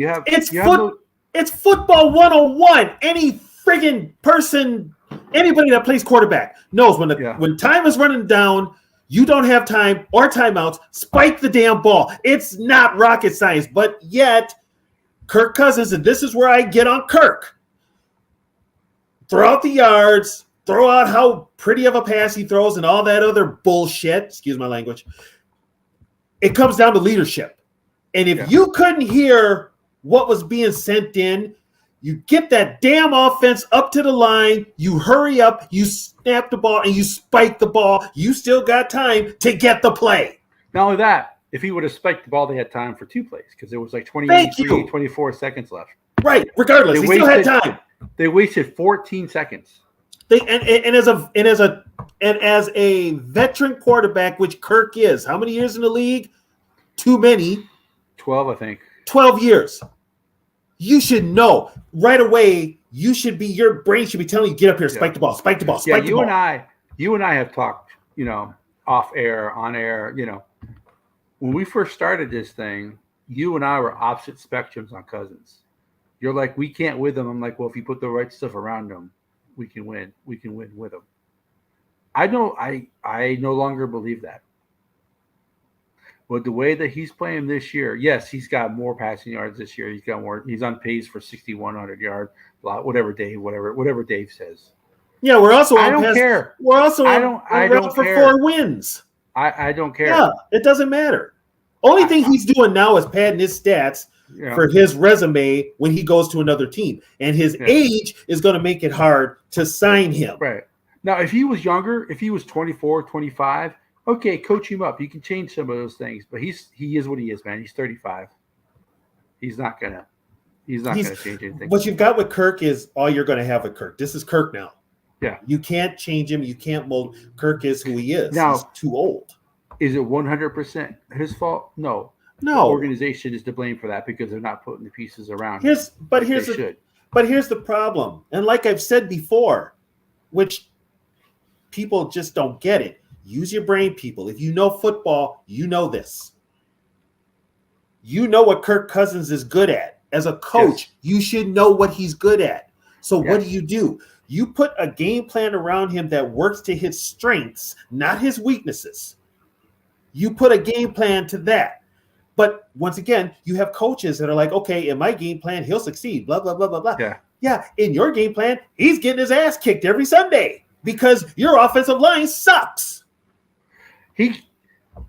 I remember an interview with TB12, and they're like, oh, you're the best score, you're the GOAT, you're the best ever.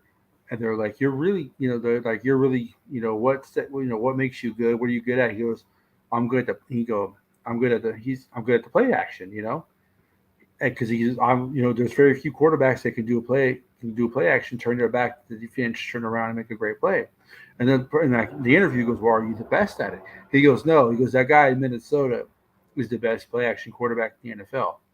How often do they run the play action? If you don't run the ball like you did the first couple of games, you can't do a play action. And you know what? He killed the Chargers on play action. They went away from. I know you can't do play action every play. I get that, but that falls on coaching. They stopped running tight end screens, thank God. But now they don't run the play action enough. When granted, okay, some of it might be the offensive line, but if they take away, what is the one thing that Reisner is good at? Pass blocking. He's a pass. He's not very good at run blocking, and I Right, don't. he's not very. Yeah. Ingram. If you could take Ingram's run blocking and Reisner's pass blocking, you'd have a great card. Problem is Ingram's is so bad at pass blocking that you can't have him. You can't keep him in there, even though his run blocking is good because, Ingram's is just all around bad. Period. right. Even in run. But blocking. the quarter, well, they're both bad, but his run blocking grade's better than his pass blocking grade. Because it's easier to run block than it is. Which if I'm KOC, and this is a problem I have with KOC, run the damn ball. Yeah. You keep signing running backs. What the hell are you doing with them? Run the damn ball. It's not rocket science. To me, KOC, and this is where I'm going to go on my little rant here, KOC is not ready for this job. He's not. He never called a play in his NFL career. He was never offensive coordinator. He's always been a quarterback's coach, okay? Guess what? It doesn't mean you're a good offensive coordinator, a la Brad Childress. Yeah. So and the Vikings, like I said, they went from one extreme to the other. They really hired KOC because he's a nice guy. I'm like, no, I'm sorry. Give me a coach that's going to kick these sorry players in their ass because right now they're playing with no enthusiasm. They're playing with no fire. They're just out there. Yeah. It's almost like they're just playing out the string. You kind of get that feeling. This team is just playing out the string. And you don't want that after week 3.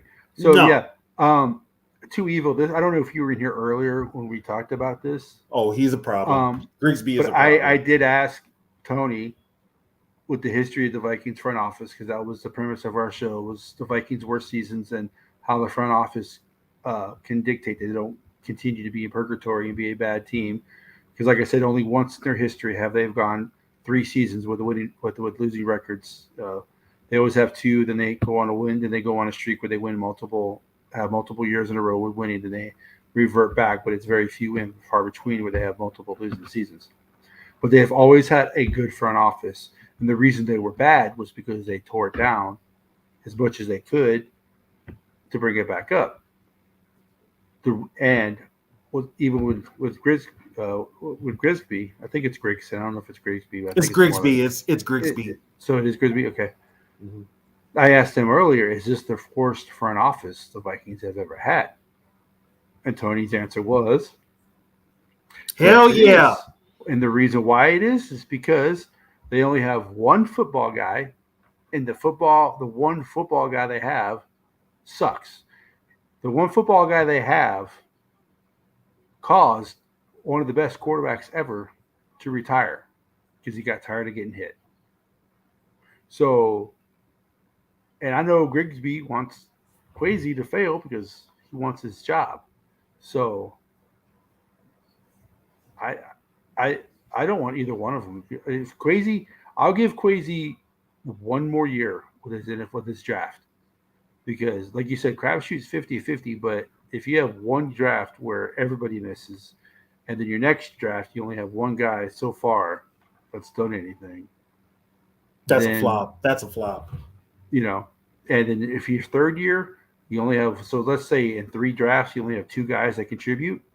That's not a very good record as a GM. So I'll give Kwesi one more year, and his free agent sightings have not been very good either. You signed Davenport, a guy who's been injured, who has a laissez-faire attitude in interviews, who doesn't seem like he ever wants to get on the field, like he's stealing money from the Wilfs right now. He is. He literally is. I am not very happy with it. This is probably the most disappointed I've ever been with this team's front office. I've always had faith in this team's front office. They would make the right moves. Right now, I am not so sure. I don't trust this front office at all. I don't trust this front office at all. Mateo, what's up? Yeah, you're right. Mateo. You're right, Mateo. He's an analytics guy. He's not a football guy. And this is the first time in Viking history that we've literally had nobody with football experience in the front office. The first time. Grigsby was brought in by Kwesi. Yeah.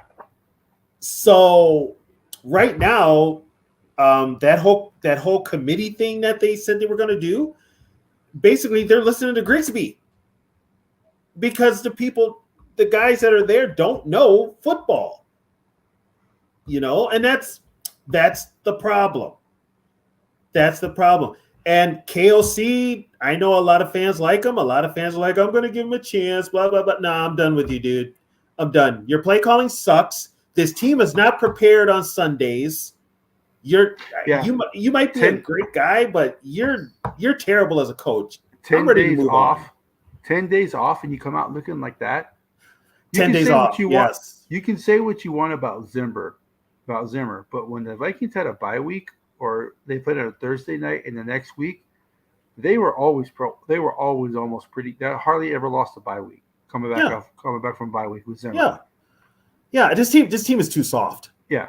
This team, I've said it, and I said it last year, and I said it that this team is too soft, especially on the offensive line and defensive line.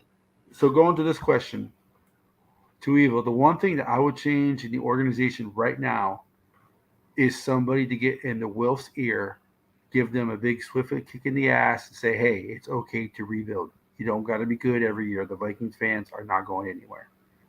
That would be my one change.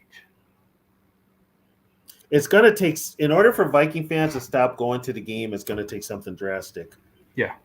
And to be honest, you're going to get your fans that are regardless, they're going to cheer. I mean, you've got fans right now that are defending what KOC and Kirk said. You're defending them. Yeah. You've got others that are like, I'm done with this team after that. How the hell are you going to call out the fans? Your fans at that. Okay. Guess what? You got Kansas City coming up here in 2 weeks, and they travel great. And there's a bunch of friggin' Chiefs fans here in the Twin Cities, and I'm sure they all got tickets. Are you going to bitch then when it's too loud? Really? Yeah. It's like, give me a damn break. We will never know, Mateo, because he didn't have the financial to do it. I was so excited when Clancy bought this team. I was so excited. He didn't have the money. I forget who there was, like, because there was a gang of 10 as far as owners went. I think 5 owners were on board with Clancy. 5 were on board with it was Polad. It was Carl Polad's group. Yeah. And it ended up being Red McCombs. And he had the third best offer, but it ended up being Red McCombs. But yeah, I was excited for Tom Clancy to take this. It is amazing how it would have turned out with him being the owner. It would have been better than Red McCombs, I can tell you that. Yeah. And as far as the Wilfs are making bank. I'm just gonna put it that. They're making bank. The Vikings franchise is what, 10th in the NFL right now? Yeah. Because of their stadium, their value. Mm-hmm. That, and they got the hotels. They built up TCO. Put it this way, they've got like 4 football fields out there, and they let the high schools play at like the big field, but they make the high school. It's pretty high for a high school to pay there. This is a high school, that they're charging an exorbitant amount of money to play in that stadium. It's like, really, you can't. You got 4. You can't let schools out there. Come on.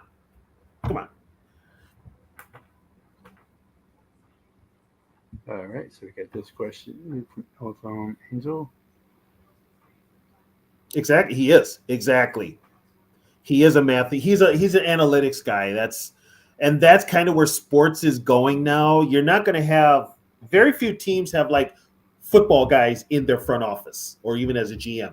They're going analytics. They're going kind of like, how do we improve our bottom dollar is what they're going with. So they're looking at everything outside of football, but when it comes to the team and the game and the players that they're putting on the field, they can put subpar on the field because guess what? They promote the hell out of this league and people are going to watch regardless. Yeah. Regardless. And it's like Madden. Exactly. Football game, it sucks. It's awful. It's one of the worst. It's one of the worst video games out there. You call yourself a simulation, but your quarterback can run backwards 20 yards and throw the ball 80 yards. That's Which, archaic. unfortunately, you've got a generation now that grew up on Madden, so they Well, expect their real football yeah, to be Madden, yeah, and that's an issue. and that's an issue. Uh, so if it has, as long as it has the NFL shield on it, it's going to sell. Oh, and okay. Also, people, I'm going to put this out there. When these teams tell you they're losing money, never believe it. These NFL teams are not going broke by any kind of way. All they got to do is stamp. All they got to do is slap that NFL insignia on there. Boom, they're making money. Doesn't matter on what. As long as it's sponsored by the NFL and its teams, those teams are making money. So when these owners are talking about we're losing money, well, guess what? That's on you as an owner if you're losing money. Bottom line. Yeah. It's no, there is no NFL team losing money. I don't care how bad they are, what city they're in, how bad their stadium is, they're not losing money. Oh, Mateo. KOC, yeah, he was a quarterback, but he never played. He never played. He was a backup. Matter of fact, Belichick said he's a better coach. He'll probably be a better coach than he is a quarterback. I think Belichick said that. So, I don't know. And that coach thing, and he got the job because basically Viking ownership panicked, especially with the Harbaugh. The Harbaugh thing fell through, and they panicked because he had already told the Vikings. He had already told the Vikings they were, the Rams were getting ready for the Super Bowl. He was not going to talk about their head coach opening. And then all of a sudden, it fell through with Harbaugh. Next thing you know, 15 minutes later, the Vikings brass PR department says they're all in on O'Connell. So, which goes back to what we were talking about earlier with the front office. And the owner, I guess you can include ownership in that. Technically, in some parts, in some ways, the Wolves are the best owners the Vikings have ever had. But some ways they're a detriment to the team. Well, I mean, as far as like the facilities and player health, taking care of the players and stuff like that, they are the best owners. The Wolves in this modern era are the best ones we've had. But here was the thing though. Max Winter and his group owned the team up until like the 80s. Yeah, when they owned 10 took over. Yeah. But you never saw Max. Who was Winter. in the Gang of 10, by the way? Does anybody really know all 10? Hedrick, I know Carol Sperry. She owned Sperry. Like Sperry was Sperry Univac, Sperry Unisys, Sperry Corporation.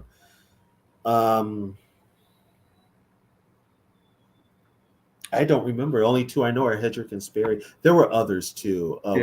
Wheelock Whitney, I think, was part of it, and he was a politician. But I mean, with the original Viking owners, I mean, I know who they were. I mean, Max Winter was the face of the franchise. He was the owner. Yeah. But what you never saw Max Winter do was press conferences. He never did pressers. He never talked after the game. He left that all to Bud and the GM.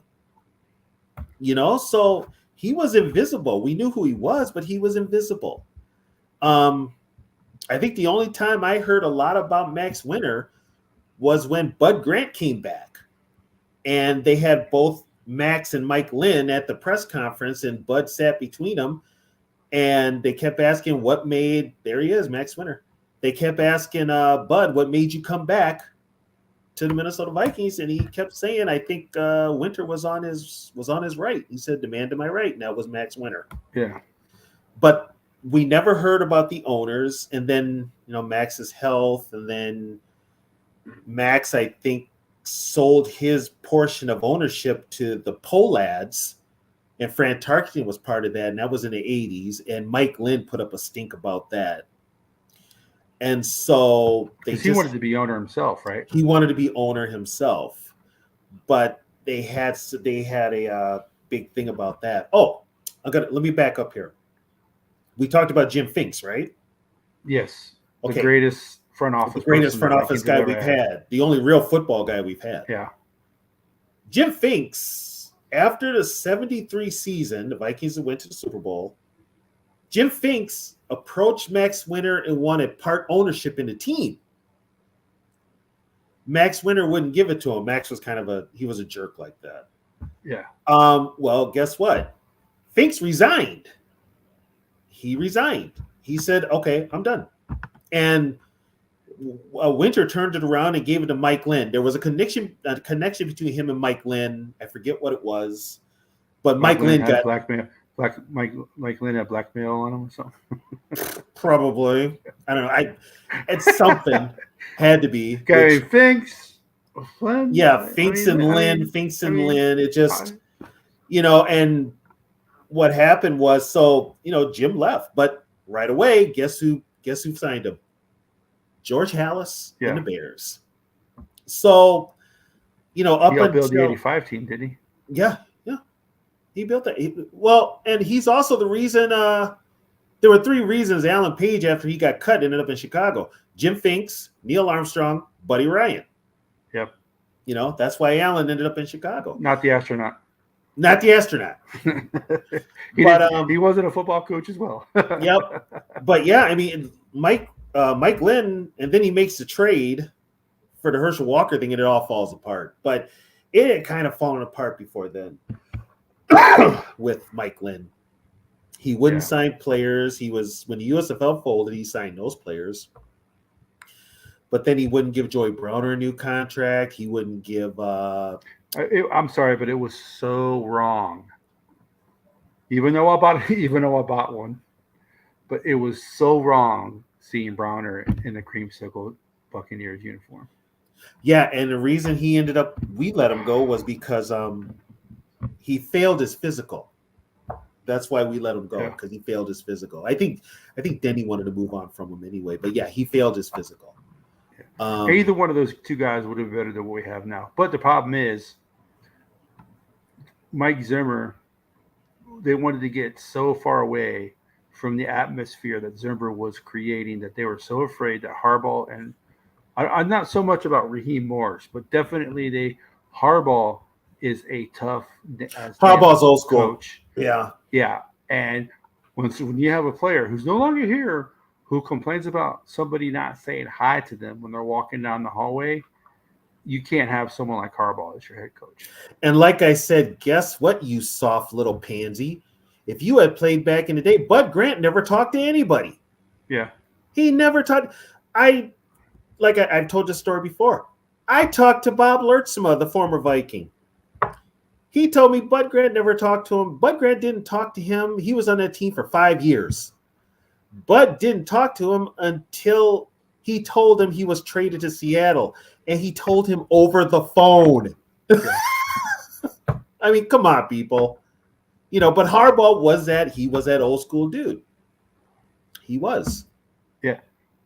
Yeah, hopefully the NFL is changing that soon, though, because I'm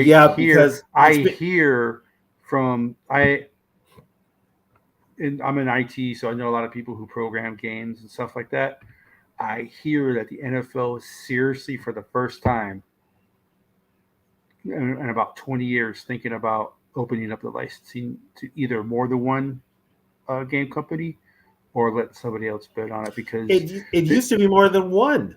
Right. The one thing about the NFL is they want to protect that shield. They don't want anything that's not good representing that shield. And Madden has been so bad for so long that they're thinking about, because before the players would say, the NFLPA said, "Oh, we're only signing a players association agreement with Madden. We're not doing anything else." Well, there's 4 games coming out that have the NFLPA with it. So the players don't care. This is more of an NFL thing. And I think they're starting to get to the person, or maybe they're starting to get to Goodell. I don't know, from what I hear, that they are seriously thinking about giving up because it's such a bad product. The NFL doesn't want to be associated with a bad product. Oh, you mean with Madden? Yeah. Well, and now, okay, what about the family of John Madden? They just bought the name John Madden. They have nothing to do with the game anymore. It's kind of a slight on John Madden's name. The game is so bad. Yeah. It is. It really is. When the game first came out, it was awesome. Oh, it was awesome. They have no competition now. But and I played video games back in the day. Sega all the way up to PlayStation like 3 or 4. Yeah. You had Madden, but you also had other options. Yeah. Sony had their own. Sony had their NFL own. Game Day. Yep. Microsoft had their own with Peyton Manning on the cover. NFL 2K with Moss on the cover. Yep. And then, so then I think you also had Midway. I think they had. Yeah, there was like multiple. Midway had NFL Blitz. Yeah. I believe. But I mean, but it was still an NFL licensed game, though. It was still NFL license. But that's the thing, because I remember when it happened, they got all that money from EA Sports. Yeah. And after that, you could just tell the product was just bad. It was two factors. One, NFL 2K absolutely 2K5 absolutely destroyed Madden. Yeah. And they sold it for $20.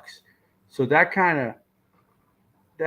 with them selling it for $20 and EA going to them and EA telling them, say, hey, you guys really don't want a low value product, do you? Because they sold the game for $20. Mm-hmm. So the NFL was like, yeah. So that comment that EA made to the NFL for getting Madden may be coming back to bite them in the butt right now. So. And it should. They've had it for too long. Yeah. I won't even play it. I won't play it at all. Yeah, I don't play NFL. The NFL is my favorite sport, but it's the only sports game I don't play. I play hockey, I play baseball, I play basketball. I'm starting to wane a little bit from the basketball game because it's turned into a microtransaction hell. But fundamentally, the game itself is good. Mm-hmm. But yeah, it's the only game I don't play. Well, and sports has changed so much from years gone by, and it's not for the better. The Yogi at work VAQ. He usually works at this time. But yeah, the Herschel Walker, I don't know. Because even after he did that trade and it was a disaster, he didn't actually get fired. He quit. It was his to run the World Football League. The Walker trade did seal his fate. It did. He had, and the players it was a changing of the guard anyway. But the Walker deal has sealed his fate. And then the next year, when they started out 1-6, he left. He up and quit. And Dave Huffman, the late Dave Huffman, said it best. It's like a rat leaving a sinking ship. So yeah, that was his undoing. But many people didn't know this about Mike Lynn. We had the Metrodome, right? You know those suites that were in the Metrodome. There wasn't many. No, but there was enough. Yeah. Mike Lynn owned those suites. Mike Lynn was making money off those suites until the day he died. He was not even with the team, not even affiliated with sports anymore. He made money off of those suites until the day he died, because he died before the Metrodome was finally blown up. He died in 2012, and the Metrodome's last season was 2013. He was making money off of those suites. Yeah. Don't ask me how, but he wasn't stupid. No. He wasn't stupid. He killed the Vikings, made the Cowboys great those 3 years. But and with Mike was such a older player. Ed White hates him. Ed White, the former Viking guy, he hates him. What happened in '77 after the Vikings went to the Super Bowl? A couple of things that happened. Chuck Foreman retired during preseason. He retired, and Ed White retired. Ed White came back because he signed a new deal. Yeah. I think Chuck did the same thing. Chuck, he was frustrated. He wanted to win he was frustrated by losing the Super Bowls. Ed White got a new deal. Mike Lynch shook his hand and told him to his face, with a smile on his face, that you will be a Viking until your final days in the NFL. He told that to Ed White. A year later, he trades Ed White to San Diego for Ricky Young. And it pissed off Ed. To this day, he hates Mike Lynn because Mike Lynn lied to him. Yeah. He literally lied to him. When Mike Lynn passed away, a lot of those old guys didn't care for Mike Lynn. They didn't, because you still had the guys that played with Jim Finks, and then you had the guys that played with Mike that were played under Mike Lynn. There was a difference as night and day, and a lot of people did not like Mike Lynn. Matter of fact, I think Jerry Burns didn't like him either. Yeah. Well, Jerry Burns, I mean, if you guys get a chance, there's a YouTube video of Jerry Burns going on a 15-minute rant. Like the reporters just asked him a question and they just let him go. It is hilarious, and they won the game. Yeah, it was from 1989.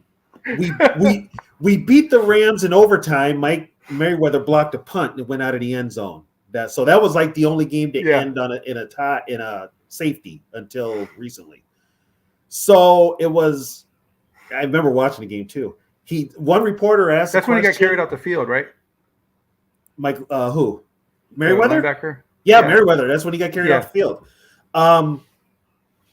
He gets at the podium and it's one question, and Jerry Burns just goes off. I mean F-bombs everywhere. The sensors weren't working fast enough. Yeah. They were not working. I mean, every word out of his mouth was F this, F that. It was a bad effing play. Alfred Anderson, love him to death, but he loses effing shoe. It's like, oh my God. It was classic. Yeah. It was classic. It's on YouTube. It's all over. YouTube. It's better than the Jim Moore playoffs. It's better than that. It's better than that. It's better than that. It's better than Denny's. If you want to crown him, crown him. Crown him. Yeah. It's God. Who else had a? Plus, it helps. He looks like Smithers too. And he looks like Smithers. Looks like Smithers and sounds like Burgess Meredith from friggin' Rocky. But yeah, he went just completely ballistic, and we won. we need that now.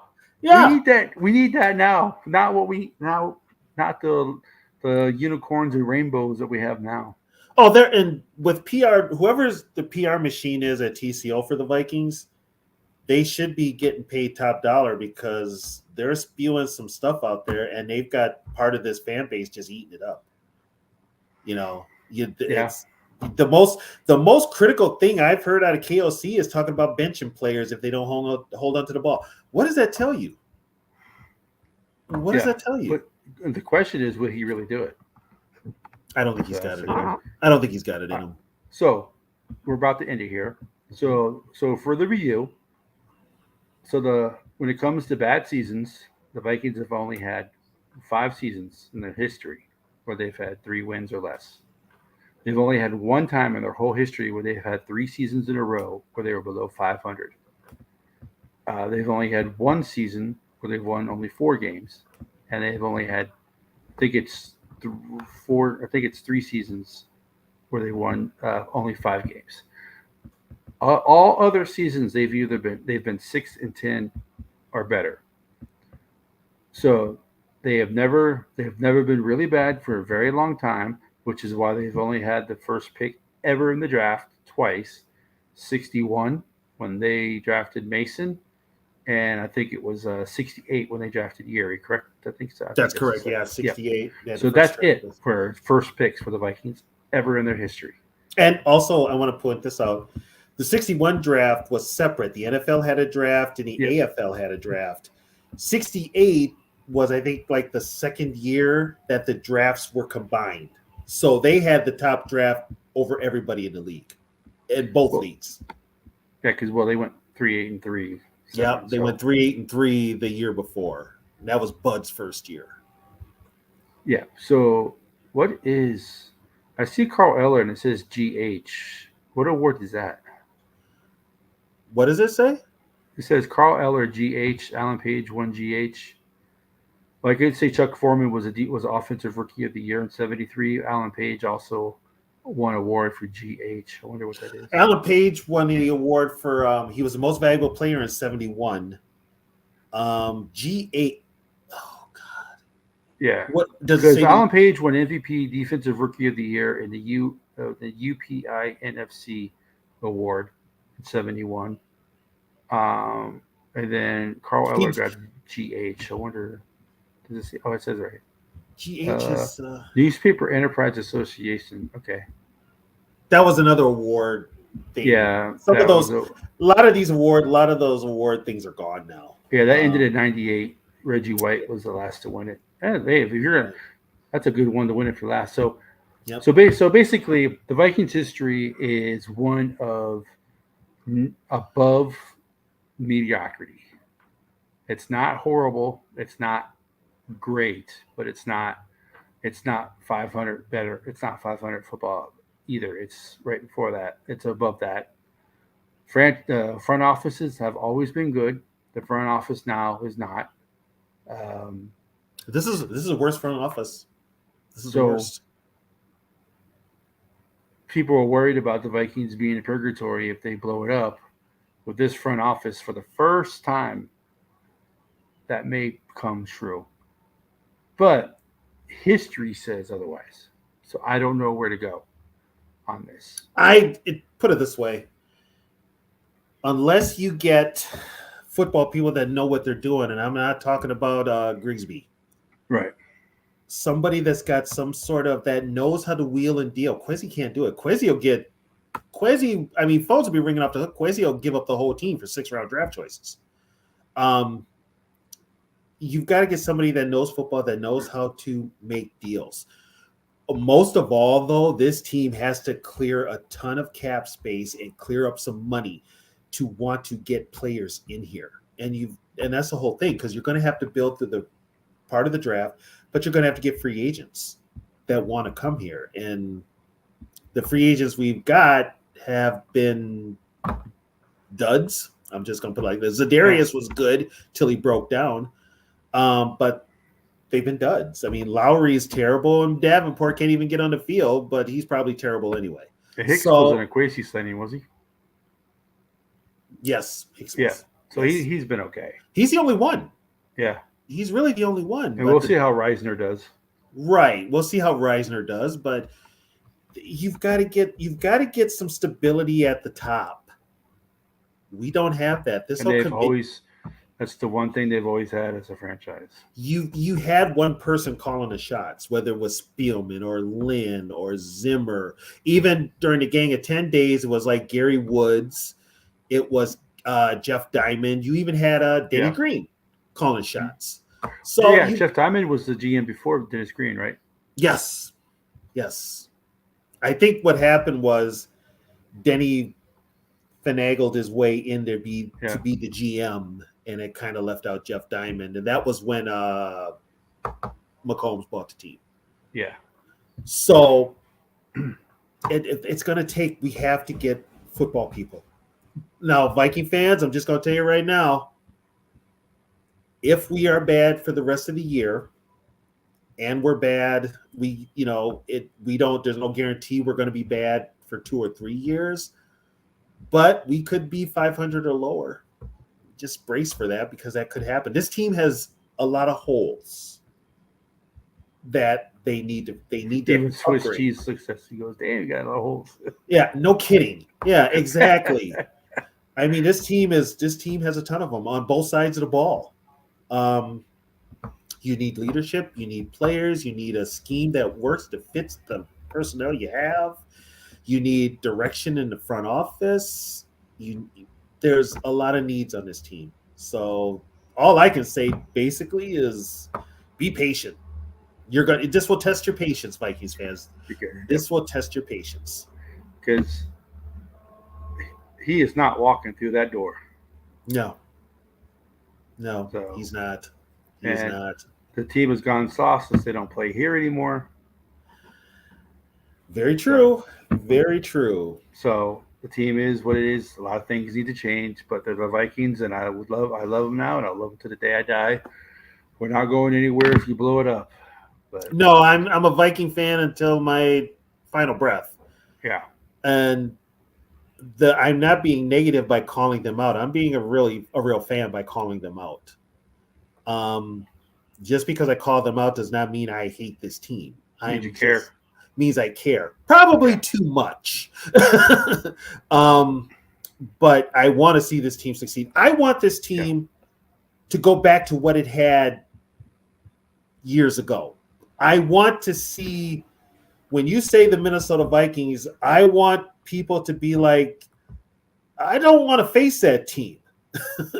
And right now, they don't have Right that. now, they're licking their chops to face this team. I want when you say you're playing the Minnesota Vikings next, there's some hesitation in that person when you're like, it's like, oh, damn, that's going to be a hell of a game.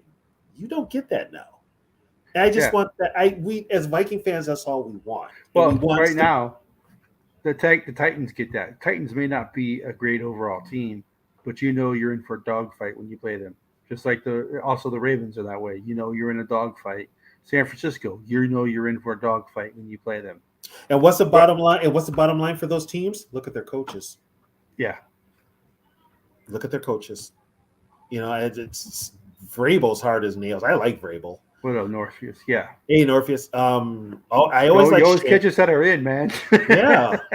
What's up with that? Yeah, where you been? But anyway, Purple Rain 2247 at Gmail. If you guys have any ideas for talkers about Vikings history that you may want to know more about, we kind of wanted to do a show for the front office, and with the Vikings having a bad season, we decided to roll Vikings worst seasons ever into front offices and why they've never been bad perennially, and why this front office is different. We will talk about any part of the Vikings history that you guys want to talk about. We'll talk about 98. We'll talk about 09. Mm-hmm. We'll talk about the 60s, the 70s. 60s and 70s is Tony's realm. 80s, 90s, and nowadays is both of our realms.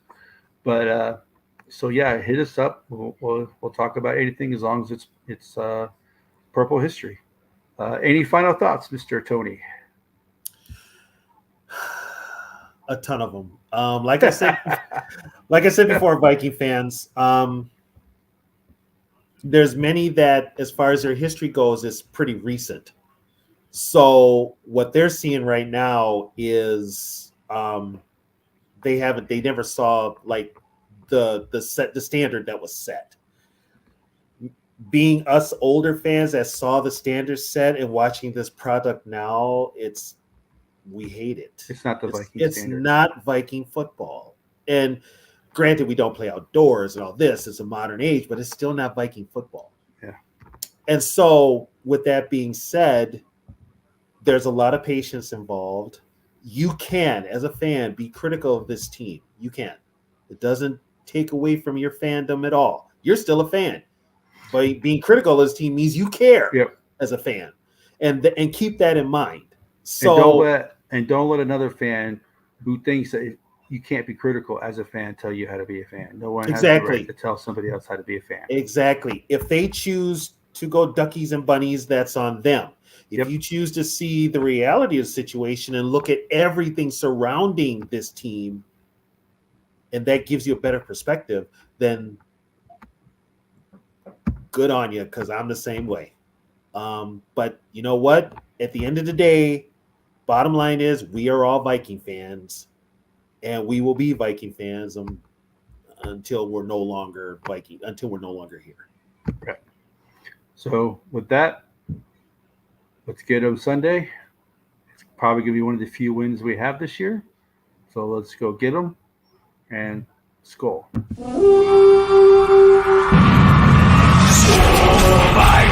let's win this game. Skull Vikings, honor the name. Go get that first down, then get a touchdown. Rock 'em, sock 'em, fight, fight, fight.